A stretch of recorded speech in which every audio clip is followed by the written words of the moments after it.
Dennis Prager here. Thanks for listening to the Daily Dennis Prager Podcast. To hear the entire 3 hours of my radio show, commercial-free, every single day, become a member of Pragertopia. You'll also get access to 15 years' worth of archives, as well as the daily show prep. Subscribe at Pragertopia.com. Hi, everybody. Welcome to the Dennis Prager Show. Let's see. The latest is that they're flipping out over Donald Trump, who, by the way, announced that should he be elected president, he will pardon all or nearly all of the political prisoners. They are political prisoners. If they're not political prisoners, then Andrei Sakharov was not a political prisoner in the Soviet Union. The definition of a political prisoner is someone who was placed in prison by the ruling authorities in order to shut them up or in order to set an example to others, not because of the crime that they allegedly or actually committed. That's what a political prisoner is. They're in prison for political reasons. Does the FBI, for example, have information on Joe Biden? Apparently they do, that they won't release. When he was vice president and the corruption he was involved with to bring millions of dollars to family members. This country is in bad shape because the left is taking over. The left ruins everything it touches. Whoever thought it would include the United States of America? But indeed it does. My biggest sadness is over erstwhile conservatives who so loathe Donald Trump's personality that they voted for Joe Biden. I have to say, and it's painful because some of these people I have adored, and in one case I still have a great affection for. But that aspect, and we all make mistakes, but that reaction is so narcissistic. I don't like Trump, therefore I will hurt America. That's what it is to me. Do you think America has benefited from Joe Biden and the Democrats? Just financially alone, economically alone, what we are living through? California may bill you for slavery. 9-member committee created by Governor Gavin Newsom and his Democratic legislature voted Saturday to recommend that the state make cash payments to black Americans who claim to be descendants of slaves. Although California's 1849 Constitution banned slavery, the committee claims the state government was complicit in the enslavement of blacks in southern states. I don't know how that works exactly. California banned slavery, so California should pay reparations.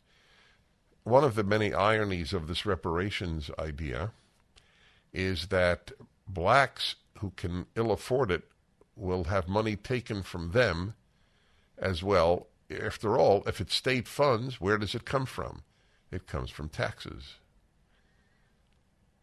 So middle-class blacks will be paying for other blacks, indeed maybe for wealthy blacks, who can show that they were a descendant of a slave, but not a slave who was enslaved in California. The committee says blacks are still suffering the lingering effects of slavery, as well as from such policies as over-policing. That's why they came up with the idea of defunding the police. We're over-policed. That's why Nordstrom's and Target and Starbucks and others are leaving San Francisco.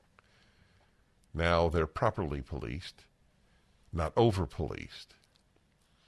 And the city is being ruined. One of the most beautiful cities in the world is being destroyed by the left, and people vote for the left.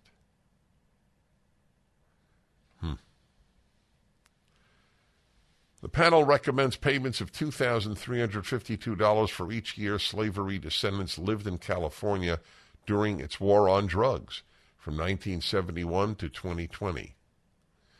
So you get $2,352 for each year a slavery descendant lived in California during the war on drugs. But why? The war on drugs was not allegedly picking on descendants of slaves. If it was picking on blacks, it has nothing to do with whether they were a descendant of slavery. This is madness. This is truly madness. Where's the money going to come from? We're talking about hundreds of billions of dollars. Aren't we? What are we talking about? Does it have the number here? Is it 100?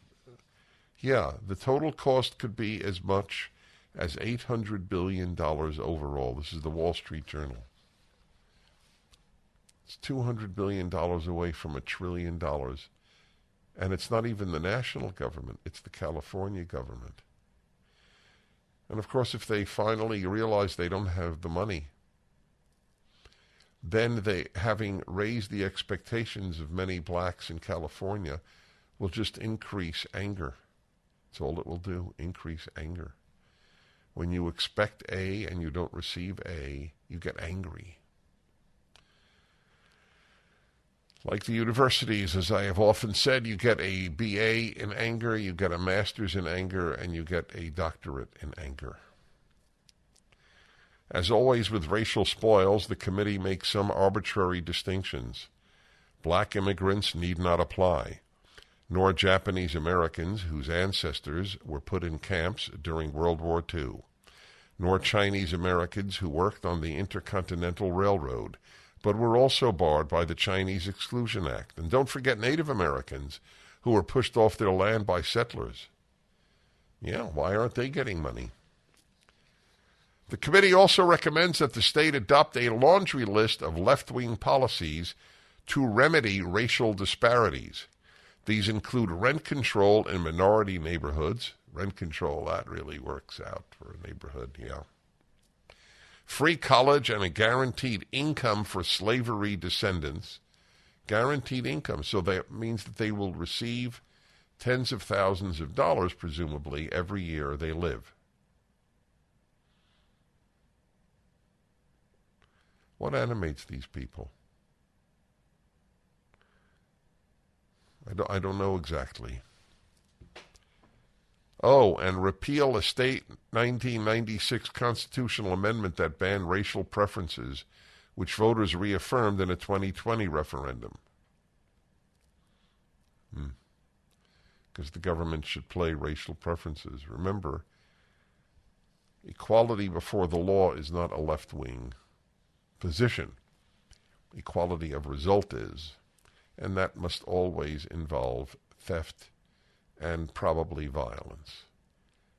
There is no way to force an equal outcome without depriving people of freedom. Right? What if we did it in sports? Name the team wins too often. This team does not win enough. So to have equity in result, what will they do? Well, there's a number of things they can do. They could have umpires call strikes when balls are thrown, and the batters on that team will simply strike out because the umpires change the rules. That's exactly what is happening in the rest of life in order to achieve equity. The umpires cheat. Slavery was a scourge, and so was Jim Crow, but the U.S. has done decades of penance to ameliorate their damage, including spending trillions of dollars in social welfare programs. Trillions. One moral question is why Americans who played no part in either slavery or Jim Crow should pay for the sins of the past.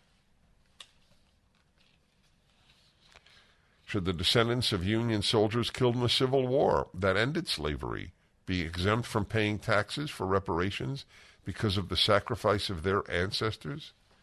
That's a fair question. Accounting for the moral wrongs of the past is a fraught issue, best left to the teaching of history, if they still teach that in California schools. That's a good point. If the Reparations Committee wants to make amends for bad policy, we have other suggestions.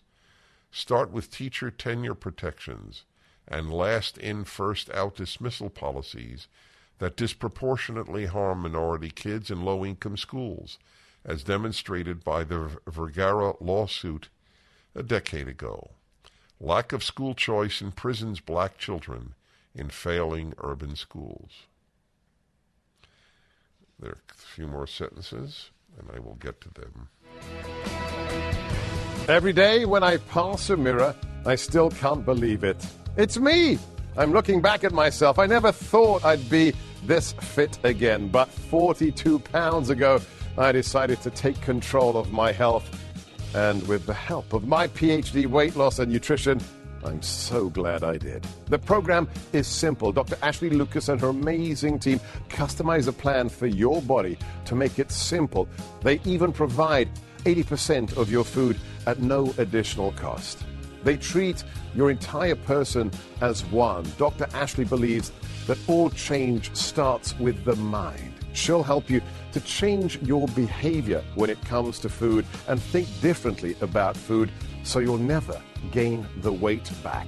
Give them a call right now at 864-644-1900 and they can answer all your questions. If I can do it, you can do it. So to finish the reparations piece in the Wall Street Journal, the state's de facto decriminalization of drug use and shoplifting in 2014 has led to increased crime, especially in minority neighborhoods.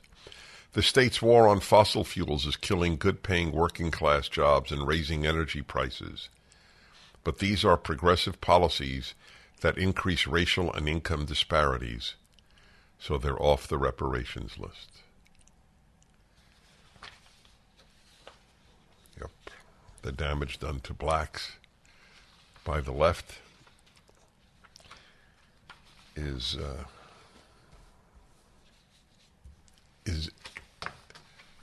one of the great secrets kept from most Americans, including black Americans, who overwhelmingly vote for the people who have contempt for them. It's okay.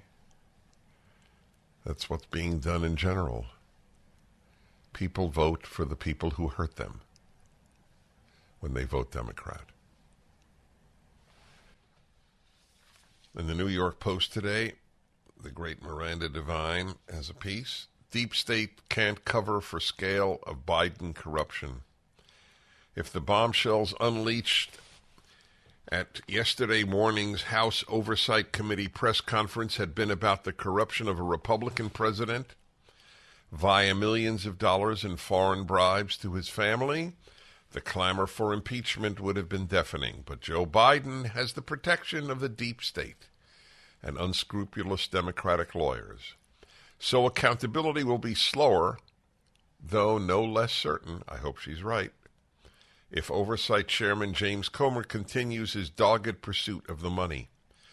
Comer, Republican Kentucky, has delivered an astonishing forensic interim accounting of $10 million in payments from just two of the countries, Romania and China, which enriched the president's family during his vice presidency and in the weeks afterward. There is no liar, there's no bad human that filled the presidency, in my opinion, only Joe Biden. Some have been worse than others, obviously. He is the only one I consider to be a bad human being.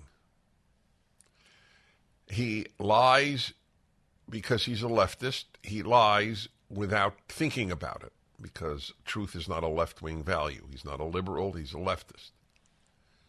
He's crushing this country, and he's profoundly corrupt. That's not counting further millions from Ukraine, Kazakhstan, Mexico, Romania, Oman, or earlier China deals and, quote, other foreign business deals the committee is investigating. The only business the Bidens were engaged in for all that filthy lucre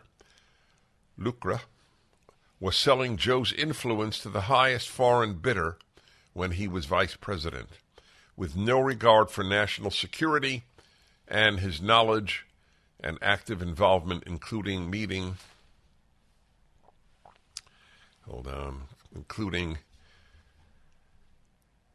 at least a dozen of son Hunter Biden's foreign benefactors. The investigation is about Joe Biden, Comer said. The Post, that is the New York Post, has been in the forefront of reporting on his corruption scandal for almost 3 years. Now that Comer has laid out a documented trail of million-dollar bribes paid to the Biden family, it is unsustainable for the president and the White House to continue to stonewall and deny the truth. Why not come clean? Why not be honest with us? Said House Judiciary Committee Chairman Jim Jordan, Republican, Ohio, during the morning's press conference. Why not tell us the truth? Tell the American people the truth. They deserve that from their government.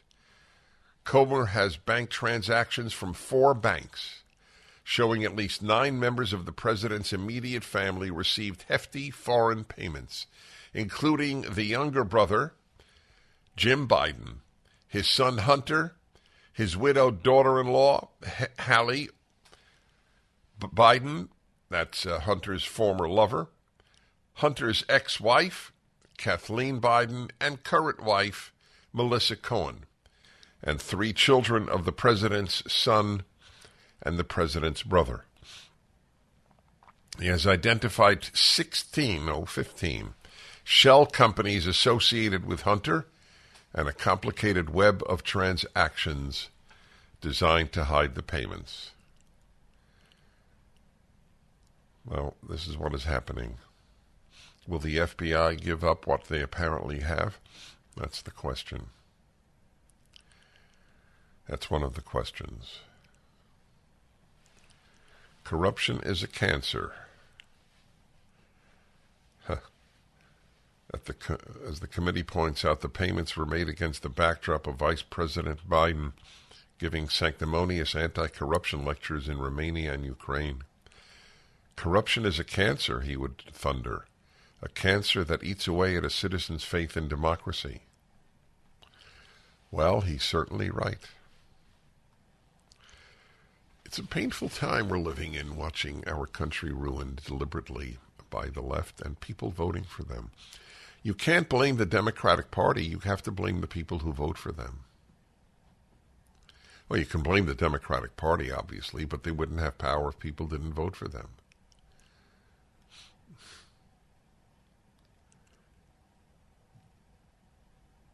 It's really remarkable, the power of emotions in the human condition, because it's an emotional hatred of Republicans, conservatives, often Christians involved in being hated as well. That's why you get these articles in the New York Times regularly about Christian nationalism. I don't even know what that is. 1-8-PRAGER-776 is the number.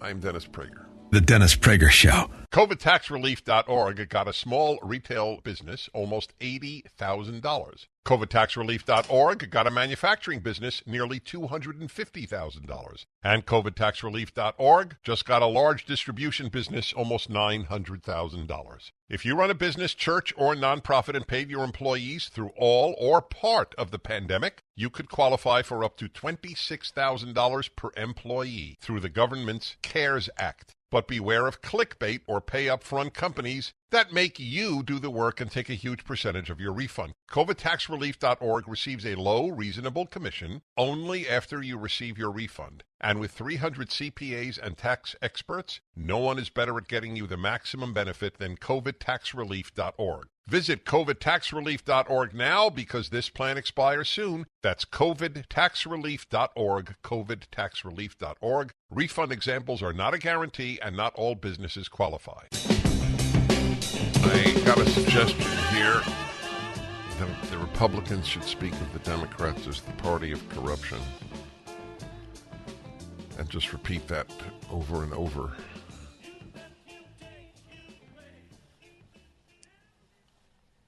You know what is amazing? The thing I wrote about 35 years ago just keeps happening. Being on the left means never having to say you're sorry. The Columbia Journalism Review publishes a scathing attack on the New York Times and Washington Post and Pulitzer Prize Committee for the years of lies about Russian collusion with the Trump campaign. And nothing happens. It's not even reported, to the best of my knowledge, in the New York Times that the Columbia Journalism Review, amazingly, I must admit, printed this. Do you think that if the Columbia Journalism Review had a detailed critique of Fox News, the New York Times would not report it? It doesn't matter what they did, the damage that they did. It doesn't matter what happened in 2020 with the riots over the George Floyd death. And it doesn't matter. Nothing matters. This is what is so remarkable.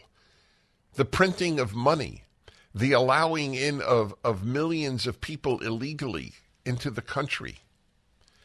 It doesn't matter what the left does. It doesn't matter. I cannot think of anything the Democratic Party could do that would alienate any significant number of people who vote for them. Name something. Name something it could do.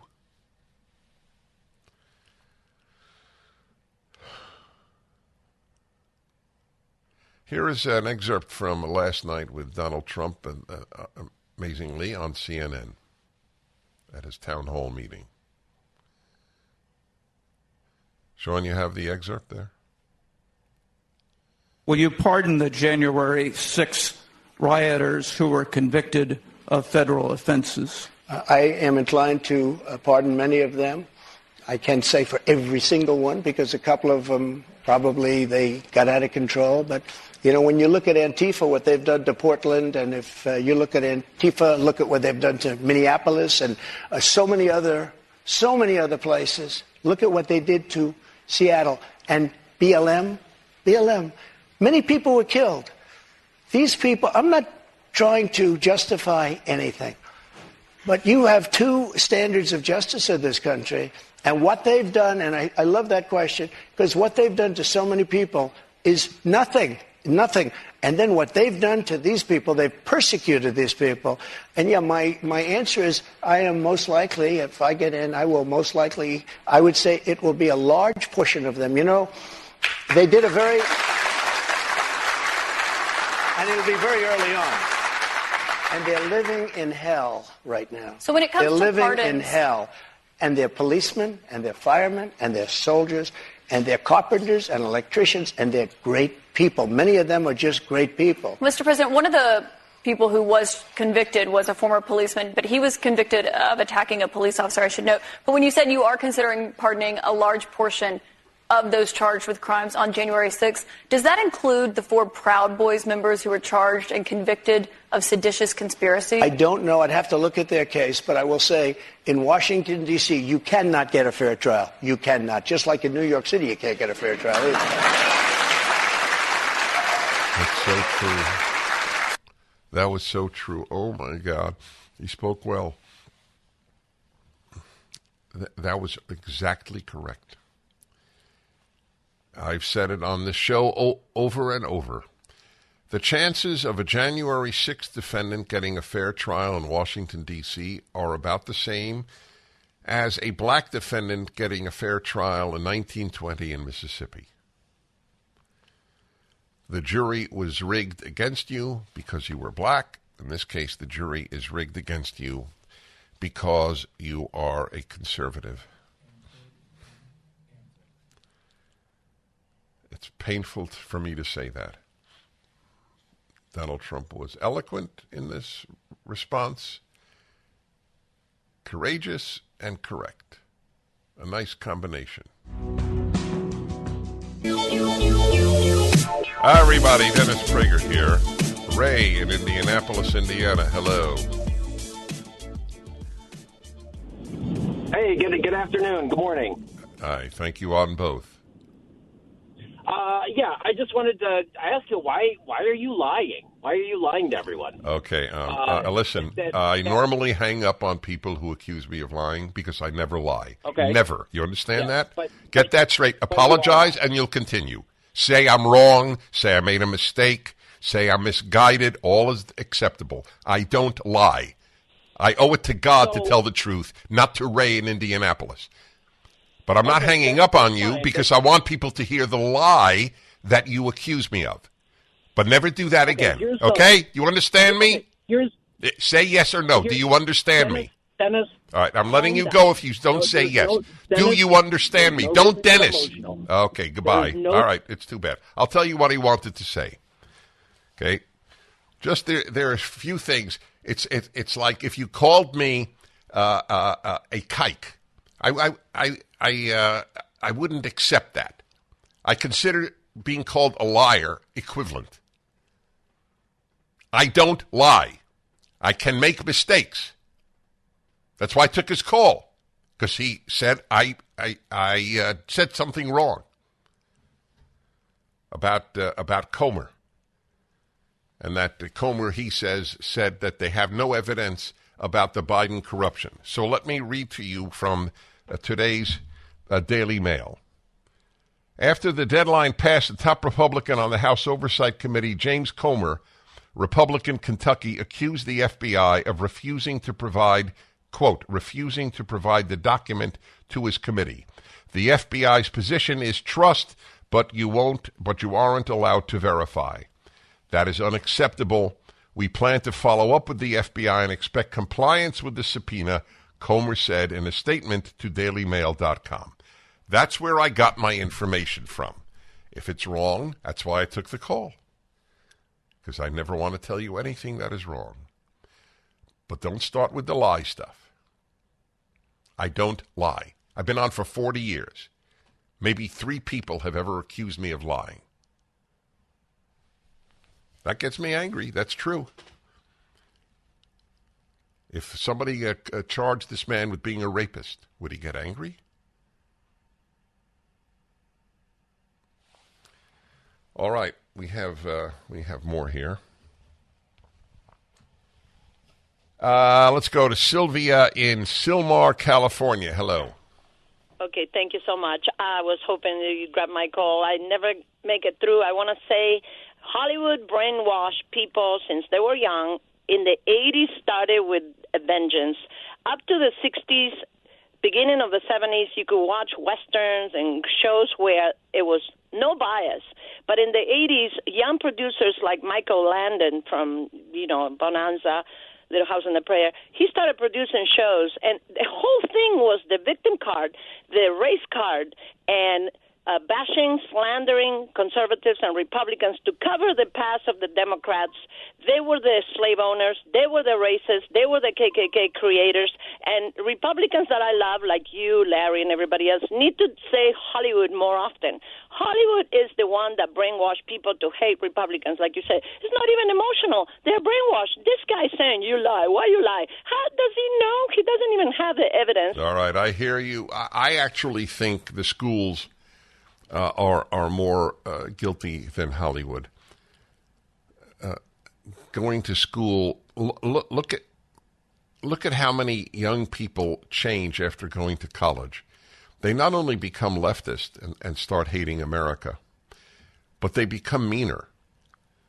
They become stupider.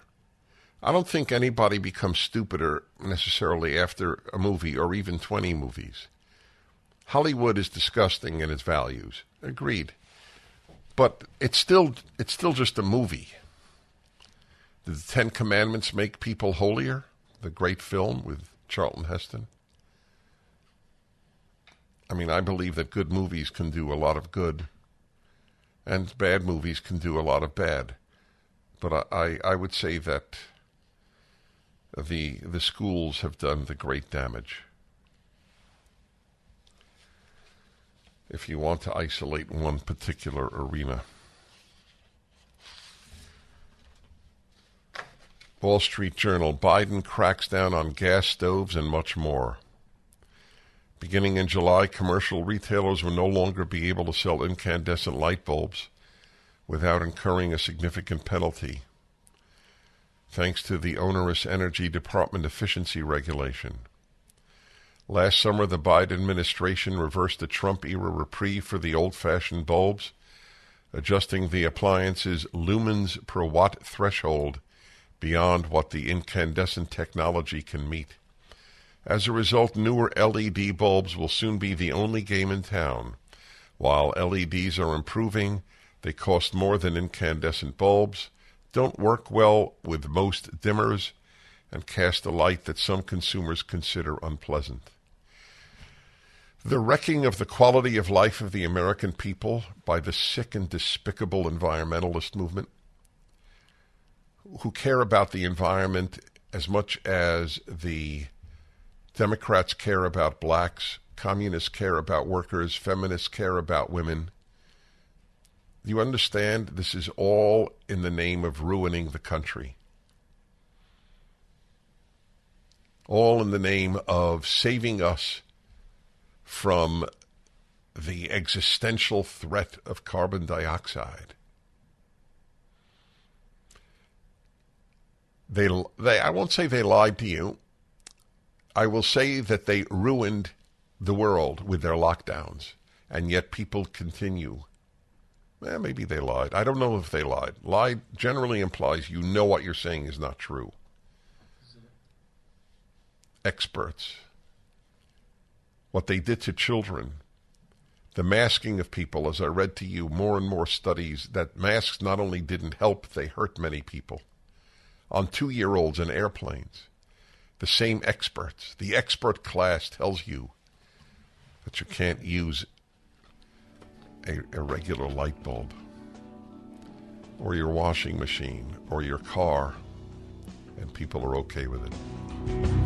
Just when you thought it couldn't get any better, Mike Lindell with MyPillow is launching the MyPillow 2.0. When Mike invented MyPillow, it had everything you could ever want in a pillow. Now, nearly 20 years later, he discovered a new technology that makes it even better. The MyPillow 2.0 has the patented adjustable fill of the original MyPillow, and now with a brand new fabric that is made with a temperature-regulating thread. The MyPillow 2.0 is the softest, smoothest, and coolest pillow you'll ever own. For my listeners, the MyPillow 2.0 is buy one, get one free offer with promo code Prager.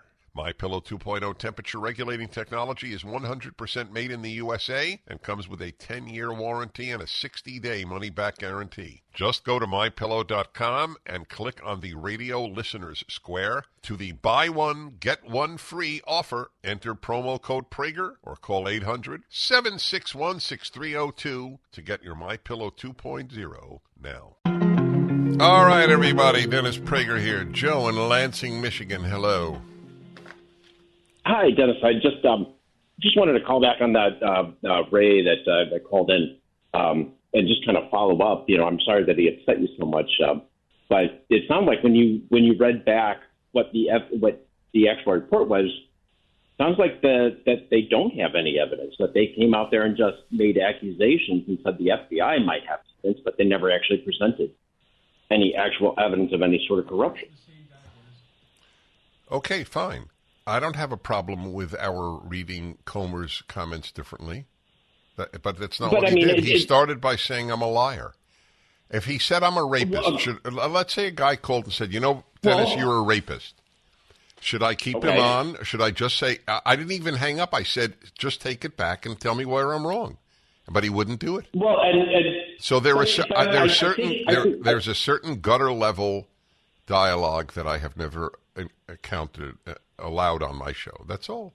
I don't call callers liars. Okay, that's fair. But I mean, you can kind of see his point because we're presenting that information as if it were true, though. And to the rape accusation, everybody's celebrating the fact that Donald Trump wasn't convicted of rape, but he was. They did find him guilty of sexual assault. Right. And to say that he wasn't found guilty of anything is a lie of admission. Would you not admit? Yeah. Nope. Who said he wasn't found guilty of anything? You did yesterday. I said he wasn't found guilty of anything? Yeah, you said he was found not guilty of rape, and yet he still has to pay reparations. You were confounded. Yes, I didn't say that. he wasn't. Well, I don't remember saying that. But yes, I find the idea, what is it, a 25-year-old charge made by a woman, and he who said he raped, and then they said, no, he didn't rape you, but he did all these other bad things? Oh, maybe it's true. Okay. The changing of the statute of limitations, I think that should bother even a liberal. That they have decided to amend it, that no matter how old the charge, if it's a sexual charge, it can be made 40 years later. Is America better for that? That's what I would ask. But it's not a left-wing question, is America better for it? It's, do we appeal to a certain group's grievances? Not is America better for it. Anyway, that was a fine call. I go to calls that differ with me. Just don't call me a liar. I'm not a liar, and I'm not a rapist. I'm not a murderer. And I consider liar to be close to the other two. It's not exactly the same. There's no question. There are gradations of sin. But liar, that's up there. I don't lie. I may make mistakes. In fact, I do. And then I correct them.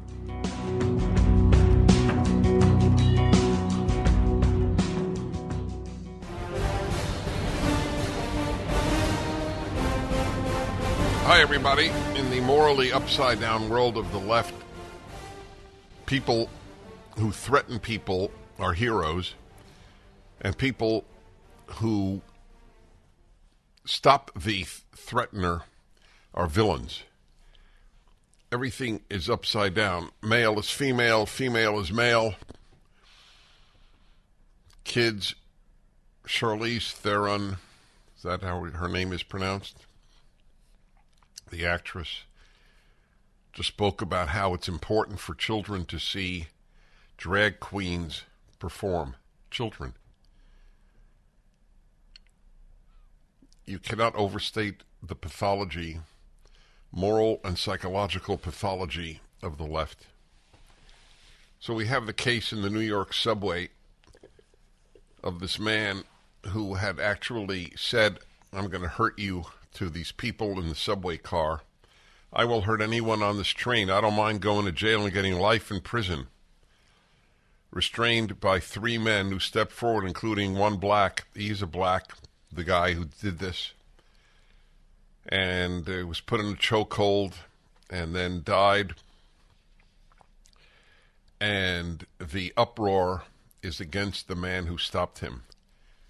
I don't know how. I would love to know how many of our mainstream media have reported that the man had 44 prior arrests. The best article I read on this subject, I read to you almost the entire piece on the air, written by a woman named Peachy Keenan.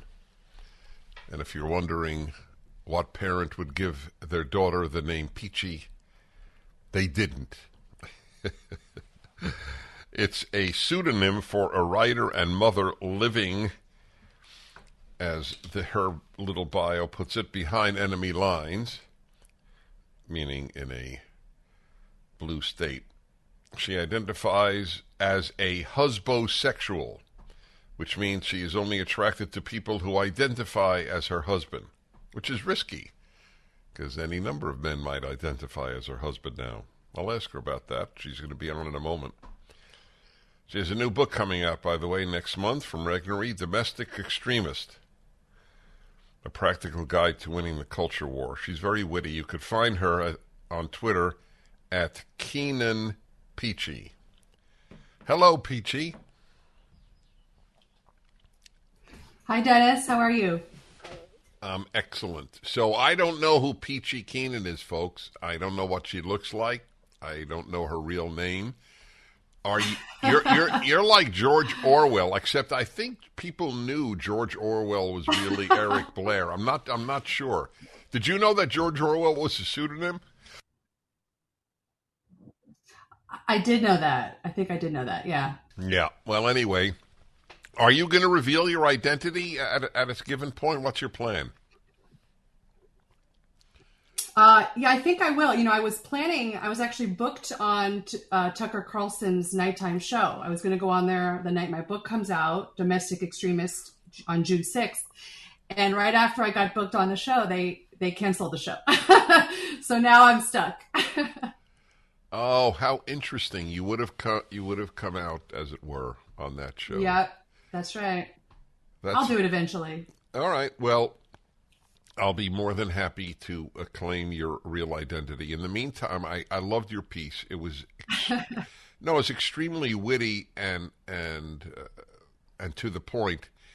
So you've researched this more than I have. Am I right about 44 or 41 prior arrests? Yeah, I think everything I've read it said 44 arrests, including many violent assaults. Yeah. The last one was he punched an elderly woman in the face, and she was hospitalized. Yeah, and he broke bones in her face, and he was released. He was given some medication, and he wasn't even put in a hospital. I think one of the only times he served time was when he tried to kidnap a 7-year-old girl, dragged her down the street, and he got 4 months, and that was it. USA Today, a nice guy to travel with. Yes, USA Today called him a beloved subway performer. There's a guy named Jordan Neely. Did you know that? Oh yeah, in USA Today. He was, I think CNN, someone reported that CNN was just showing a constant loop of him performing as Michael Jackson, with everyone clapping for him and turning him into this sort of folk hero, this wonderful New York icon, and and just trying to get everyone, in the spirit of George Floyd, that this incredible hero, this beloved figure was brutally murdered, in cold blood. By the way, again, I don't know the exact detail. Wasn't he taken to a hospital? He died at the hospital here for some reason, folks. Forgive us. You're not hearing me immediately upon my stopping talking, but we'll try to fix that out. I'm just letting my listeners know about this delay. So wait, he died at a hospital? Yeah, I mean, he apparently was breathing in the subway, and then he died. He only was dead at the hospital. So who knows what actually caused the death? Well, yes, exactly. Because if you're choked to death, you die when you're choked. So, I mean, right. That's what I assume. I'm not a doctor. But the notion that he was choked to death by the guy who held him, I don't know. What he did may have exacerbated a condition, and that is clear. So AOC said that the man is a murderer. This is the moral level of the Democratic Party today. Yeah, I think that they just see the image, and they're happy to ignore a lot of other crime going on. They turn a blind eye, but they see, here's a kind of masculine looking normal white person, a white male, and he's on the floor grappling with, one of the untouchables for the Democrats, a homeless person, a criminal. These are people you're not allowed to, you're not allowed to touch them. And they saw that image, and just in their minds, case closed. This open and shut case. This guy, we have to give him the chair. He's going down. We're going to 20 years to life for daring to intervene in a case that, I mean, from what you just read, like what he was saying on the subway car, that sounds like he was planning to literally hurt someone on that car at that moment. I'm going to hurt someone today, and I don't care if I'm going to go to jail for it. He was basically telling them what he planned to do to get back to jail, to hurt someone. And it reminded me of like suicide by cop, but it was more like suicide by subway car. He he was making threats. And I feel like, you know, it's amazing that someone was brave enough to step in. I mean, that Daniel Penny, the Marine, he's all of us. He's a normal person, and he's sort of been thrust into this very abnormal situation, like we all are these days. Well, there is something wrong with this country when half of it thinks he is a hero and half of him thinks that he's a murderer. I mean, if anybody ever thinks that there's a middle road between left and right, which is people living in fantasy world, they're unbridgeable gaps. Here is a perfect example. We see the exact same thing. One considers it evil and one considers it heroic. We can't both be right. Yeah, it reminded me a lot of, like, you know, I'm probably aging myself, but when the OJ verdict was read out, you know, it was just half the people thought he was definitely innocent, and half the people were shocked that he didn't get convicted of murder. There's, like you always say, black is white, white is black, you know, everything's upside down. And we have a clear case of a hero doing something that, you know, is very brave and probably a little too risky to do these days. And morality is gone. Like, what do I wrote in my piece, what do I tell my teenage sons? To be cowards. That was the brilliance of your piece. That's right. That right. The left wants you to raise boys to be cowards. One of the ways I like to think about what they've done is, like, we're all in this, like, big nightclub, you know, and we're trying to have fun and have a good time. And there are these crazy guys starting fights, you know, belligerent guys, and they fired all the bouncers. Like, there's no one left to eject the crazy people from the nightclub. That's and we're, like, left to our own devices. And instead, they've hired social workers to ask the drunks, to tell them about their childhood trauma. I'm going to come back with you in a moment. Yep, you're absolutely right. I'm speaking to Peachy Keenan, her pseudonym. We'll be back with her. I'm speaking with Peachy Keenan. It's not her real name. One day she will reveal who she is. I'm curious, to be honest. She wrote a terrific piece. Peachy, where was it? American Greatness, American Thinker, Federalist? Federalist. Federalist. Yeah. Okay, for which you write regularly, correct? Yeah, I started writing for them a few weeks ago as a contributor, and I also write for the American Mind, for Claremont. Okay, excellent. Now, your point, one of your points, and you're a very witty writer, which is very hard. I salute you. By the way, you're welcome. But I'm not saying it, you know, just to be nice to you. I'm just saying it because it's true. By the way, this you will find interesting and obviously complimentary. But again, it's just meant to make an observation. A dear friend of mine since high school said to me when we were in college or around that age, he made a great observation that I've obviously never forgotten. He said, not every intelligent person is witty, but every witty person is intelligent. It's a very piercing insight. Anyway, I just thought you'd get a kick out of that. But aside from the wittiness of it, your larger point there is, as I summarized at the end of the last segment, we're really training to raise boys to be cowards, not men.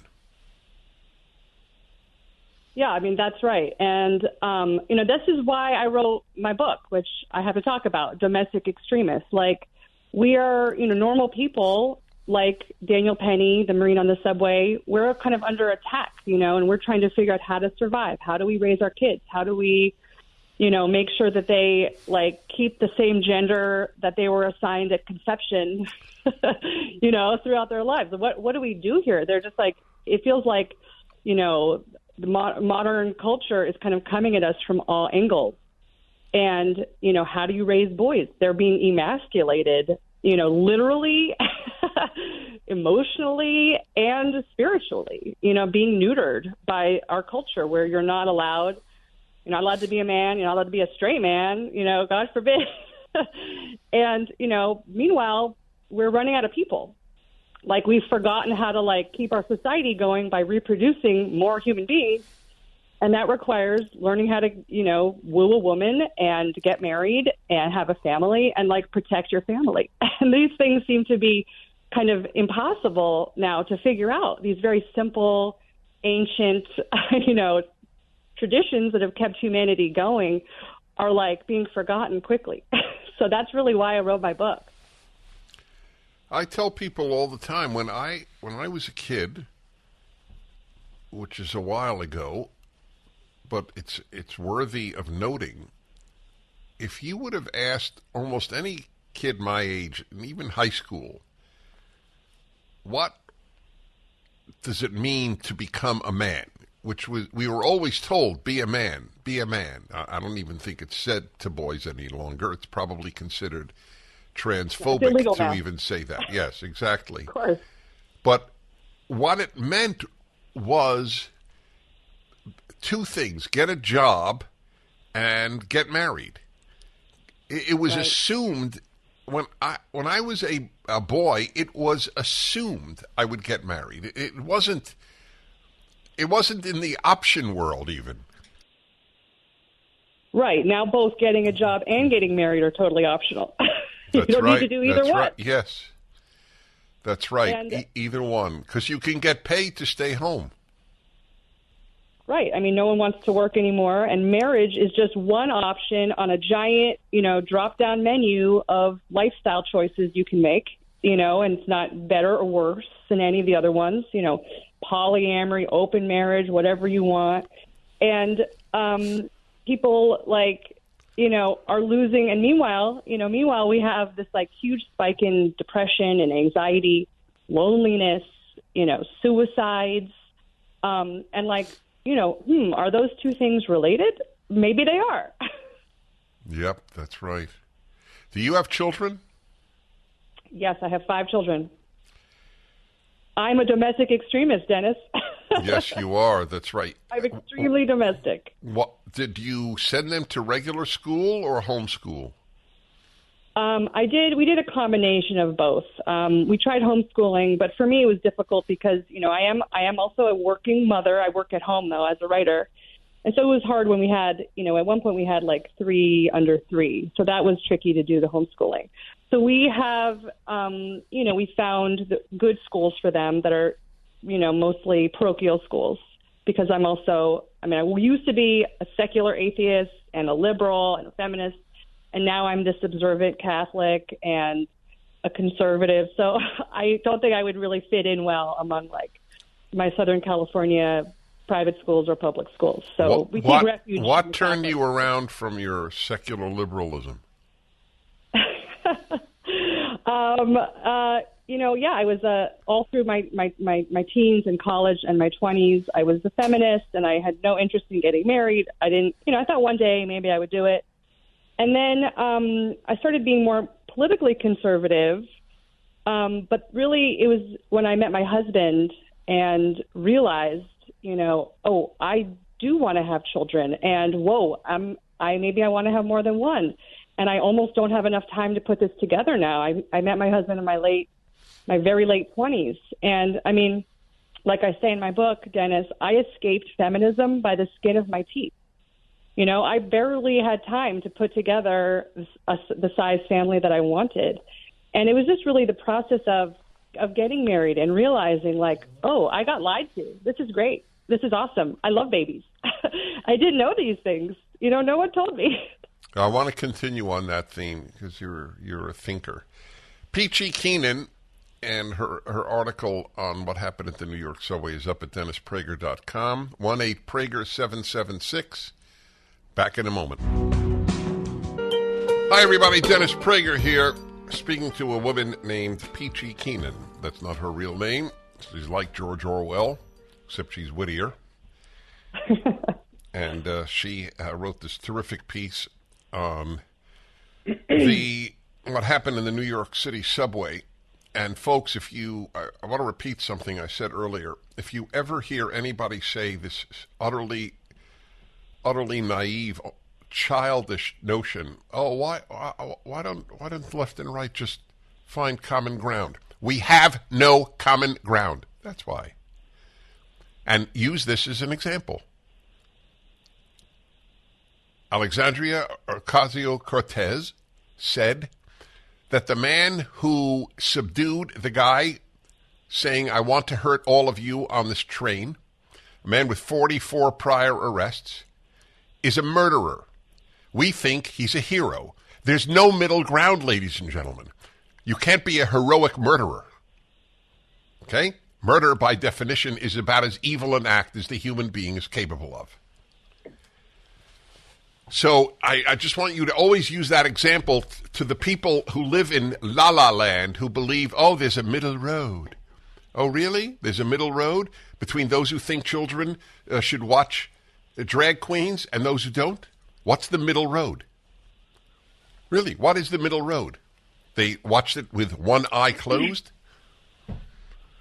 Anyway, I found this fascinating that you started out secular feminist and then realized, hey, wait a minute, I would actually get a great deal of meaning and joy in life from marriage and children, and that comports more with my female nature than just career. Is that a fair summary of your evolution?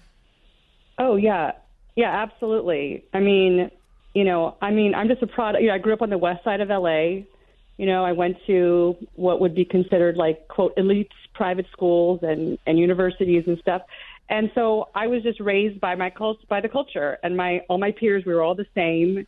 And we were just like, we had totally believed all the lies of feminism that, the main goal in life was to have fun, spend your 20s having fun and avoid pregnancy at all costs. Excuse me. God forbid you would like get pregnant and have a baby. Like, no. And that was just something that, old people did. Like nerds did that. Like we were going to have fun, be cool. And by the time I figured it out, I met the right man, and, my very good fortune, he had been red pilled. Like he was already a conservative. So we had this and I was not there yet. But, when you fall in love with someone, it's like, wow, they have they can like influence you in certain ways. And so I figured it out in time to have a baby, and I loved that. I loved this guy. No one had told me this, and I wanted to have as many as I could, basically, in the time I had left, before the clock ran out. Wow. So a few questions. How did your parents react to your becoming religious? Yeah, that's interesting. They were already Reagan Republicans, so they were fine. Oh, okay. When I finally became like a conservative, but they're secular atheists in every way. Right. And so when I announced to them, like, hey, guess what? I'm becoming a Catholic. Going to take the kids to mass every single Sunday. Like we're like real Catholics. Okay, we're like we do it. We do the whole thing. They were, like, oh, that's nice. How interesting. Okay, like a little bit. But here's the amazing thing. My sister, who was just like me, secular atheist, when I first told her I was converting, she was like appalled. She was like, wait, what? Like, do you actually believe that stuff? And the miracle of COVID was that she was so oppressed by her vax mandates and almost being fired and really tortured by what happened to her and her family during the lockdown, that it actually became like she turned to God, and now she is a practicing. She got baptized on Easter Sunday this year, and so I'm not the only one anymore. There's a family. Well, your sister has undergone something I wrote. It's on the internet. I think I wrote it 15 years ago. The left keeps me religious. Oh, I mean it literally. Yes, exactly. I mean it literally. I would say the left keeps me religious at least as much as religious people keep me religious. Probably more, yeah. Maybe more, that's right. When I see what the anti-religious believe and produce, I realize there is no alternative to a religious outlook on life. Right. Just saying that, as you point out, And I point out all the time, there's such a thing as male and female. I'll be back with you in a moment. I'm talking to Peachy Keenan, and her piece is up at DennisPrager.com. Powerful piece on Jordan Neely, the man who died or killed, we don't know, while threatening people on the subway. All right, final few minutes here with this remarkable woman who has a book coming out. That's not why I'm having her on. It's because of her terrific piece that I actually read virtually the entire piece to you, about how society, thanks to the left, is now telling you that your boy should be raised to be a coward. Because if he sticks up for the persecuted, he will be arrested, as is happening in New York City. He might be arrested at any rate. He has already been called a murderer by one of the truly despicable people in this country, known as AOC. So, Domestic Extremist, a practical guide to winning the culture war. You have a guide to winning the culture war? I sure do. Give me an example. Give me an example of a suggestion. Okay, well, when I say domestic extremists, obviously I don't mean, the bad kind. What I mean is someone who's simply living a more domestic life, choosing the domestically extreme lifestyle. And what that means is that you need to reject feminism, and that's one of the tips. And I go through a whole thing of how women can, see through the lies of feminism. Everything from the abortion industrial complex, rejecting the dating industry, getting off Tinder, focusing on the things that are really your best hope at putting together a happy, stable life long term. And Tinder's not going to do it for you, and you're taking a million different antidepressants is not going to do it for you. But you need to have children and get married and try to stay married. And these are things that were considered totally normal, within recent memory. And now I'm an extremist because I had more than, one or two kids, and because I choose to stay married and be in a monogamous mating pair, with my husband. Now, I'm considered an extremist, and we go to mass, and these are all these things that make me very dangerous, ironically, to the ruling class, to the regime, because I'm raising my children with our rules and not theirs. How old is your oldest? My oldest is he'll be 18 soon. So it's a very scary time for me as a mother. That's right, because is he going to go to college? It's really weird because I was raised, to be very meritocratic, go to the best school you could get into, go Ivy League. And now, all those schools are basically just all crossed off the list. And every time I look at the news, I've got to cross that school That's off correct. The list. That is correct. That school has one is worse than the next. Right. So my list is very, very short right now. Catholic colleges, maybe some local schools, we'll see. But the other problem is that due to, things that we can't control, certain, demographic characteristics of my son, he won't even get in to schools that were considered kind of safety schools for me, like the UC schools. He doesn't have a shot. Because he's white male? Yeah, white, straight, Christian male, okay, forget it. Sorry. So we have to come up with some other solutions. We can't all go to Hillsdale. I wish we all could, maybe, but it's really tough. That's right. That's why I asked you the question. I was curious how you would resolve it. It's very tough. It's very tough to be a parent today. But look, there are, I believe, millions upon millions of adult children who don't speak to a parent because college taught them that if their parent votes Republican, they're despicable. And they've bought it, and then they've severed relations with that parent. Yeah, most mainstream colleges are now just finishing academies for the left to finish you off, whatever they did to you, the brainwashing you got from K to 12. college is where they're going to finalize that project and spit you out, and you're going to, hate your parents, and you're going to hate your country, and you're not going to know what gender you are. And you're just a perfect, part of the, the leftist army now, and you're just an activist. And, children are things to be aborted or avoided. And we're not really good at creating future parents anymore. We're like not doing that. And that's why I wrote Domestic Extremists, because we have to get more people to be more domestic, like fast. We don't have a lot of time here to waste, on things like discovering your new baroque genders that don't exist. Well, I look forward to your coming out party. Thank you, Dennis. Maybe I'll do it on your show. That's right. Okay, we're on video as well, so that'll be awesome. that'll be charming. Well, good luck. Awesome. You're doing really good work. Thank you so much, Dennis. I really appreciate it. My pleasure. Yes, that was quite an article. That insight that the left wants us to raise boys to be cowards. Boy, is that ever true.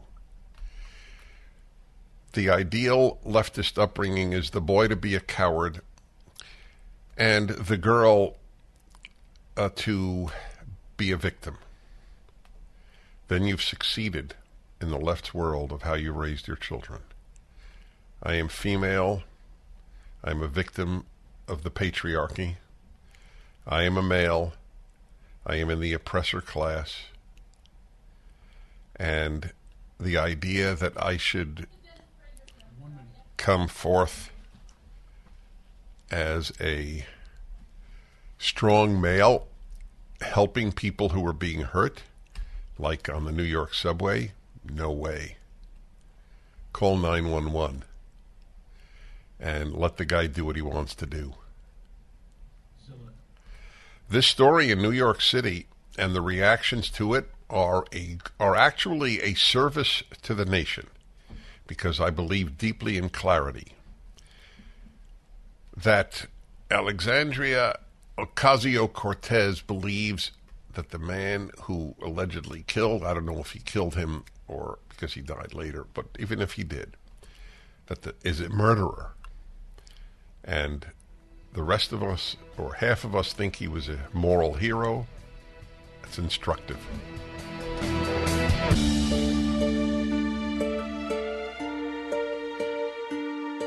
Hello, you all. Dennis Prager. Mike in Denver. Hello. Hi, Dennis. What you do for the public here in America is just fantastic. I wanted to say that first and up front. Thank you. Thank you. Back a year and a half ago, I took a knife in the back, basically for the city of Denver, sitting in a public library working on a computer. I had basically no identifying clothing on me that said I was anything that, other than just a 58-year-old civilian, and with a 10% disability through the Veterans Department. Basically, the guy was able to sneak up behind me, and it took me a year just to see the last 6 minutes of the video before the stabbing and after on behalf of my family. But it's just a real tough thing to go through. And the cops turned around and said, dude, you know nothing about this guy. So they've been very open in some respects, but they've been heavily neutered. And so they immediately said afterwards, no, we start talking about this, it's a political hotbed. They'll come after us. Okay, I'm not clear. I don't understand. Were you literally stabbed in the back? Yes, sir. Wait, while sitting at a computer in a library? A public library in Denver. No, okay, wait. Why did he do it? There's absolutely no reason for him. But it's on video? Yes, sir. It's all on video. Okay, so what is political about it? Was he black? Yes, sir. So therefore, the police are hesitant about pursuing charges? Correct. Yeah, the city attorney started out with, this is an active investigation, so we can't talk with you at all about this guy, to now having had him off. Is this guy in prison? Oh, yes, sir. He was caught with the knife, and he admitted to it, and came up with some sort of a silly excuse like I was talking dirty to him or whatever, and going to rape him. And bottom line is, he was just out of his gourd. So, if he's in prison, what's the issue? Well, to say he's in prison, he's being held right now. So what he was out for was just to get 3 hots and a cot, get a roof over his head, get some stability, just like all these people that are massing at the border right now. You give them a couple months of without food, without being taken care of by the social services departments, whether it be here in Denver, where we're experiencing 200 new people every day coming up from the border or whatever. We're going to have a place full of people that are looking to get the same services, and that is a roof over their head, get food in their belly, and get taken care of. Right. All right. Okay. Well, anyway, I hope you're well. That's pretty key. Folks, I'm headed off to a very important conference. I'll talk to you about it tomorrow. Mark Davis will be sitting in the third hour. He is one of the great talk show hosts in the country. Don't miss him.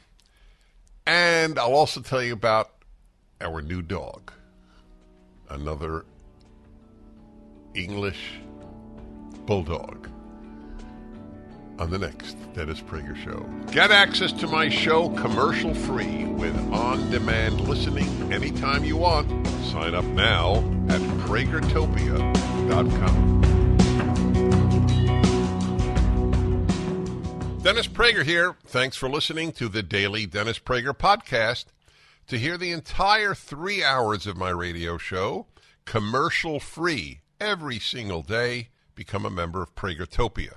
You'll also get access to 15 years' worth of archives, as well as the daily show prep. Subscribe at pragertopia.com.